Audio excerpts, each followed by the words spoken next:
Welcome to Biologism Academy. Students, in this video we are going to solve NEET 2016 previous year paper from the question 46 to 90. Without time waste, let's start. In a chloroplast, the highest number of the protons are found in. कहाँ पे पाए जाते हैं सबसे ज़्यादा protons? पहला एक question है जो कि एनसीईआरटी से है, सिंपल है. Lumen of thylakoid. Which of the following is not required for any of the techniques in DNA fingerprinting technique? में कौन सा सिस्टम जो है अभी अवेलेबल नहीं है इसमें से? डीएनए हाइब्रिडाइजेशन होता है, पॉलीमराइज चेन रिएक्शन होता है, जिंक फिंगर एनालिसिस होती कि नहीं होती है, रेस्ट्रिक्शन एंजाइम का यूज़ है या नहीं है? तो भैया जिंक फिंगर एनालिसिस जो होती है वो नहीं होती है ना, ये गड़बड़ है. The primitive prokaryote responsible for the production of biogas from the cow dung ruminants of animals. क्या होता है आपको पता होगा, सिंपल क्वेश्चन है इसलिए जल्दी से आंसर बता देते हैं. मिथेनोजेंस होते हैं ना. विच of the following feature is not present in Periplaneta Americana. Cockroach के अंदर इसमें से कौन सा फीचर अवेलेबल या प्रेजेंट नहीं होता है? शाइजोसीलम होती है, body cavity, metameric segmented body है, एक्सोस्केलेटन किसका बना होता है? एन एसिटिल ग्लूकोसामाइन का. Indeterminate and radial cleavage during embryonic development. तो यहाँ पे रेडियल की जगह स्पाइरल होता है बच्चों, ठीक है. Question number 50.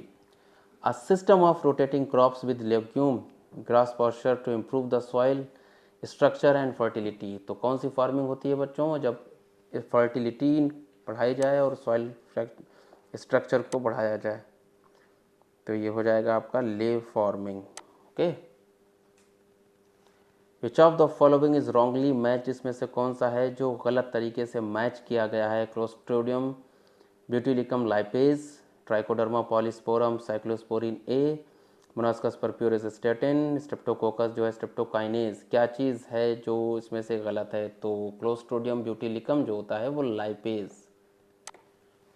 Removal of oil stains, ये गलत है. ये ब्यूटिलिकम जो होता है ब्यूट्रिक एसिड बनाता है. In mammals which blood vessels would normally carry the largest amount of urea. इसमें से कौन सी ब्लड वेसल्स है जो ज़्यादा से ज़्यादा यूरिया कैरी करती है?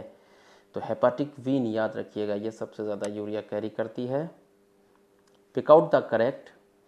हीमोफीलिया सेक्स लिंक्ड है, डाउन सिंड्रोम में एन्यूप्लाइडी होती है, फेनिलकेटोन्यूरिया ऑटोसोमल रिसेसिव है, सिकल सेल एनीमिया जो है जिन बच्चों को मैंने पढ़ाया है उसमें, ठीक है, वो एक्स लिंक्ड रिसेसिव डिसऑर्डर नहीं बल्कि ऑटोसोमल रिसेसिव डिसऑर्डर होता है.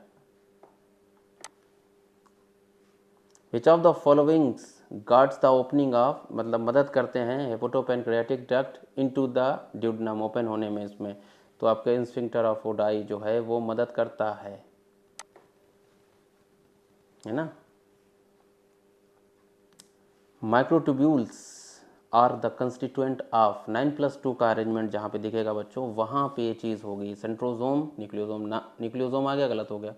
सीलिया, फ्लैजिला, प्रोक्सिजोम, गलत हो गया. स्पिंडल फाइबर, सेंट्रियोल्स और सीलिया, सेंट्रियोल, स्पिंडल फाइबर, क्रोमेटिन, गलत हो गया. तुरंत से ऑप्शन डिलीट करना जल्दी सीख जाइए कि यहाँ क्या होता है. क्वेश्चन कैप्चरिंग द प्रोसेस, जल्दी से क्वेश्चन को कैप्चर किया, ठीक है, और तुरंत का तुरंत नतीजे पे पहुंचे. स्पिंडल फाइबर, सेंट्रियोल्स और सीलिया, 9+2 का arrangement.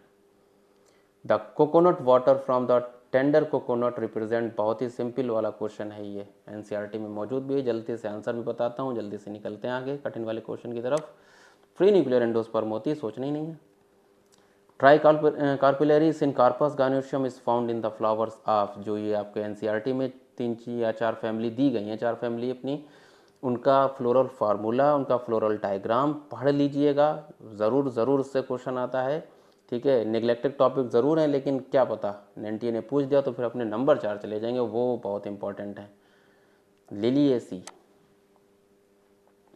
Which of the following is not stem modification. इसमें से स्टेम मॉडिफिकेशन नहीं है. ओपेंशिया का जो फ्लैटेंड स्ट्रक्चर होता है, picture of Nepenthes, thorns of citrus, tendrils of cucumber. इससे कौन सा नहीं? तो picture of Nepenthes modification leaf होती है ये भी याद रखिएगा कि लीफ का मॉडिफिकेशन है, स्टेम का नहीं है। The tag polymerase enzyme is obtain from, बेहतरीन सा क्वेश्चन एकदम से, क्वेश्चन जो है ये आंसर टपकाने वाला है। थर्मस एक्वाटिकस है कि थायोबैसिलस फेरोक्सीडेंस है? तो थर्मस एक्वाटिकस है। कैरी मुलिस पीसीआर जिन्होंने बनाया था, नोबेल प्राइज मिला था। Stems modified into flat green organs में जब डेवलप हो जाती हैं तो and function as a leaves, तो इस वो क्या चीज़ कहलाती हैं? तो वो चीज़ है आपकी, जल्दी से बताता हूँ आपको, नोट कर लिया होगा जिन बच्चों ने कर लिया, तो आगे आएगा आपका phylloclades. In higher vertebrate the immune system can distinguish self cells and non self. हमारे पास में सिस्टम है कि हम अपनी सेल्स को पहचानते हैं, हमारी सेल्स एक दूसरे को जानती हैं, लेकिन कभी कभी ये एबिलिटी लूज़ हो जाती है जेनेटिक डिसऑर्डर के चलते हुए या कोई भी प्रॉब्लम आ जाए, ठीक है, वो हमारी सेल्स को अटैक करने लग जाती हैं। ड्रग इंड्यूस्ड ल्यूपस इसका एक एग्जाम्पल होता है ना, जिसकी वजह से किडनी के ऊपर असर आने लग जाता है। ऑटो इम्यून डिसीज़ होती है ना। Nomenclature is governed by the certain universal rule. हमें पता है कि कुछ रूल्स दिए हैं, कैरोलस लीनियस साहब ने बनाए हैं, इसमें से कौन सा रूल जो है वो कॉन्ट्रेरी है, गलत है, सही नहीं है। When written by hand underline किए जाने चाहिए, सही है। Biological names can be written in any language, ये गलत दिख रहा है, नीचे वाला भी पढ़ लेते हैं। The first word biological name represent the genus, second वाला इस specific epithet. Okay, the names are written in Latin, italic कर दिया जाता है उनको, जब भी हम लोग लिखते हैं तो उनको इटैलिक करना रहता है, यानी अगर आप टाइप कर रहे हैं तो ये सारे जो हैं इसमें से biological names can be written in any language, तो सारी लैंग्वेज में नहीं, उर्दू में नहीं लिख सकते हम लोग, फारसी में नहीं लिख सकते, है ना, संस्कृत में नहीं लिख सकते, तो लिखोगे तो पता कैसे चलेगा? फिर इसीलिए उन्होंने उसको यहाँ पे यूज़ किया आपकी लैटिन, जो कि डेड लैंग्वेज है। In bryophytes and pteridophyte transport of male gametes require, जब ब्रायोफाइट और टेरिडोफाइट की बात आएगी, थैलोफाइट्स की अगर भी बात ले लो, ठीक है, तो वहाँ पे मोड ऑफ ट्रांसपोर्ट जो है क्या रिक्वायर करता है? वाटर है, विंड है, इंसेक्ट है। चलो याद हो गया होगा, तब तो इतना पढ़ाया हमने इसको अपने बच्चों को, वाटर है ना। और ये भी क्वेश्चन मैं बताता हूँ कि वो कम एरिया में रेस्ट्रिक्ट क्यों रहते हैं, थोड़ा सा एरिया ही है उसमें, पाई चार्ट बना है आपके इकोसिस्टम वाले यूनिट में, वो छोटे से एरिया में क्यों है? तो यही एक रीज़न होता है कि उनमें जो मोड ऑफ ट्रांसपोर्ट होता है पॉलिनेशन के लिए, वाटर है। In context of amniocentesis which of the following statement गलत, ठीक है, करेक्ट है, इनकरेक्ट है? It is can be use for the detection of cleft palate, usually done when the woman is 14 to 16 weeks pregnant. It is used for the prenatal sex determination. It is can be used for the detection of Down syndrome. सारी तीनों बातें सही हैं, लेकिन ऊपर वाली cleft palate जो है वो गलत है। क्लेफ्ट पैलेट समझ लो जो होंठ कट जाता है बीच में, ठीक है, वो तालू भी अंदर से कटा हुआ होता है, पूरी तरीके से डेवलप नहीं हो पाता है, तो ये आप डिटेक्ट नहीं कर सकते अमीनोसिंथेसिस के ज़रिए। स्टमक के अंदर गैस्ट्रिक एसिड सेक्रीट कौन करता है बच्चों? In the stomach gastric acid secreted by, gastric cells हैं, गैस्ट्रिन हैं, पेराइटल्स हैं, पेप्टिक हैं, तो तुरंत आपका ऑप्शन चला जाएगा, सिंपल है, क्वेश्चन आंसर टपकाने वाला है ये। पेराइटल ऑक्जेंटिक सेल्स भी हो सकती हैं। स्पिंडल फाइबर्स अटैच ऑन, किससे अटैच होती हैं? सिंपल क्वेश्चन है ये, बताइए भाई। काइनेटोकोर्स ऑफ द क्रोमोसोम्स, है ना, टिक कर लिया होगा अब तक, नोट करते चलो। Which is the national aquatic animal of India, इसमें से कौन सा national aquatic animal of India है? सी हॉर्स है, गैंगटिक है, रिवर डॉल्फिन है, ब्लू व्हेल है, कौन है? तो भैया इसमें से बताओ, जीएस का क्वेश्चन पूछा, लेकिन पूछा सही उन्होंने। रिवर डॉल्फिन जो है वो हमारी क्या है? नेशनल एक्वाटिक एनिमल है। Which of the following cell organelles are enclosed by single membrane, single membrane enclosed होती है, सिंपल क्वेश्चन आंसर, ठीक है, नंबर टपकाने वाला, तो जब नंबर टपकी रहे हैं तो लाइसोसोम्स पे टिक कर दो आप लोग। The following the two polypeptides of human insulins are link together by disulphide bridge है, हाइड्रोजन बॉन्ड्स हैं, फॉस्फोडाइस्टर बॉन्ड हैं, कोवलेंट हैं। एली लिली अमेरिकन कंपनी, इन्होंने इसको बनाया था ह्यूमन इंसुलिन को सबसे पहले, ठीक है, और उन्होंने डाइसल्फाइड ब्रिज के ज़रिए उसको जोड़ा भी था। सी पेप्टाइड को हटा भी दिया था, ये भी याद रखिएगा। जब उसको मैच्योर होती है तो सी पेप्टाइड उसके पास नहीं होता है।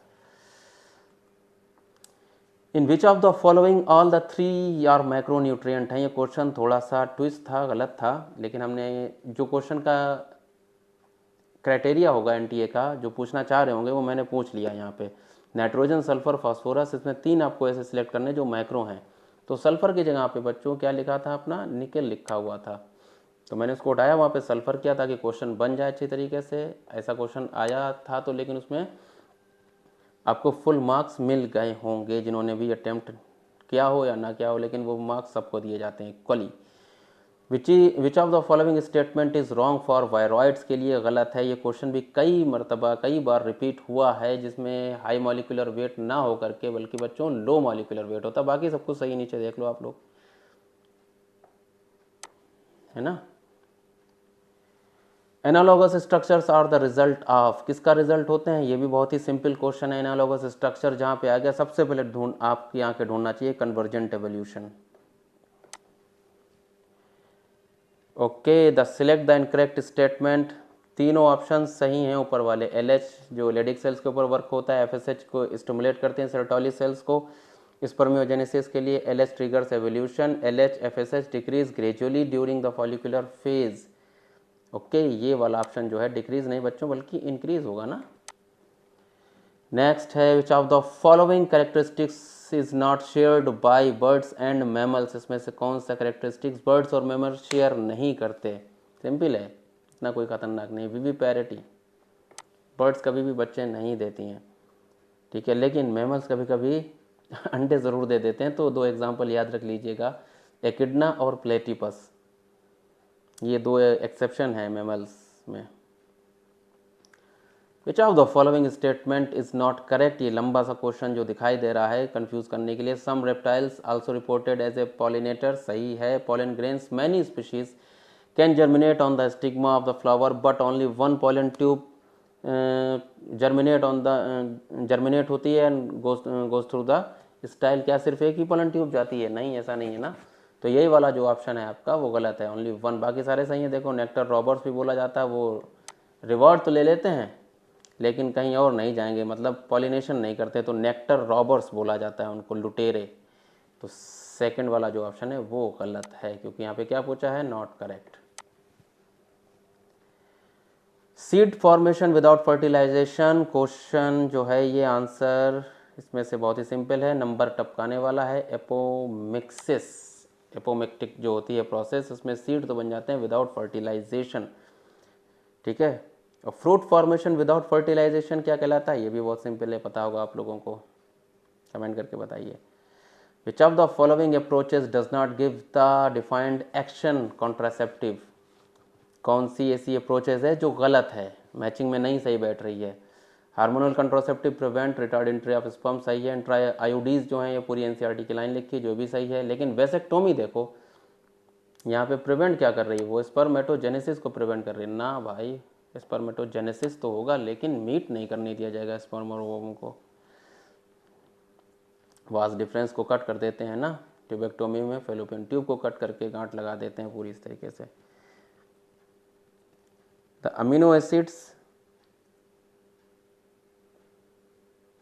Tryptophan is precursor for the synthesis of, किसका प्रोकर्सर है। जब आप ये सारे हार्मोन्स पढ़ें तो उनके प्रोकर्सर पढ़ना भी ज़रूरी होता है कि कौन किससे बन रहा है, कौन। तो मेलाटोनिन और सेरोटोनिन, ये 2।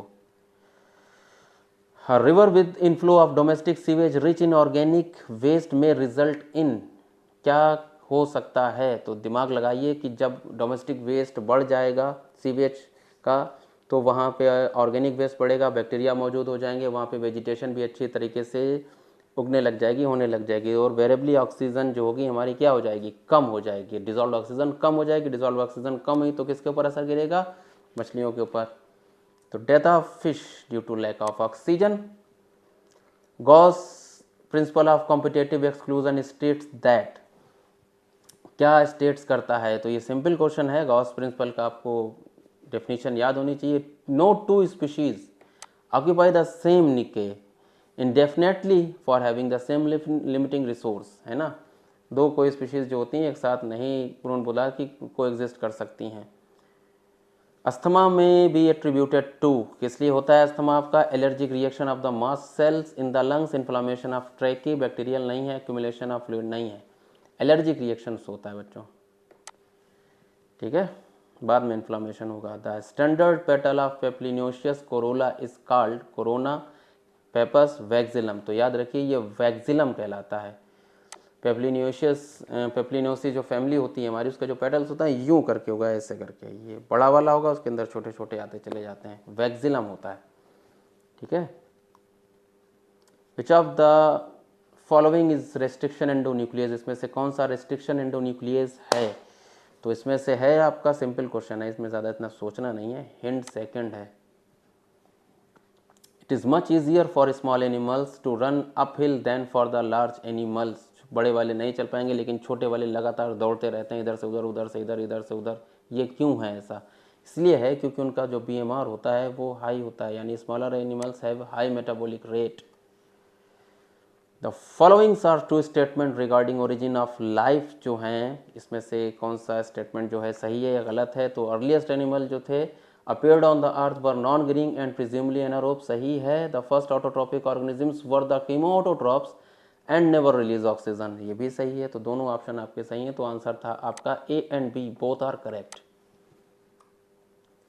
A cell at telophase stage observed by the students in a plant brought from field, he tells his teacher that the cell is not like the other cells.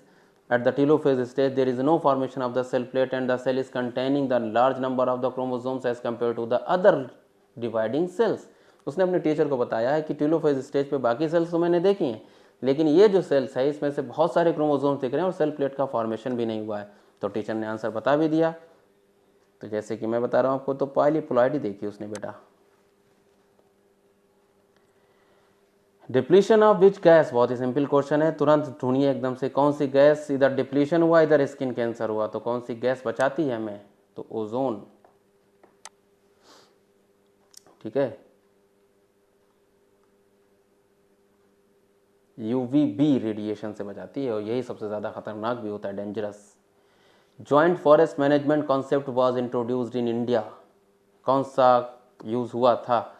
तो 1980 में यह कब यूज़ हुआ था? Joint forest management जो था was introduced in India during, कब हुआ था?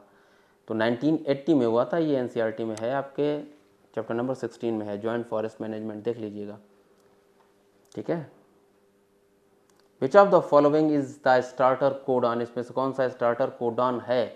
सिंपल है, इसमें इतना सोचना नहीं है, मैं बताया है बच्चों को कि अगस्त से याद रखिएगा, AUG।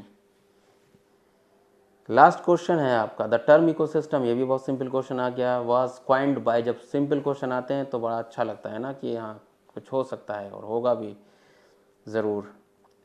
ई वार्मिंग एपियोडम एजितांसले अंस्ट हैकल, तो एजी तांसले हैं बेटा इसमें, एजी तांसले ने इस टर्म दिया था इकोसिस्टम का। तो आपके 19 क्वेश्चन कंप्लीट हुए, है ना। उम्मीद करता हूँ ये वीडियो आपको पसंद आएगा, अच्छे से पढ़ते रहिएगा सबके सब। Okay, take care, bye.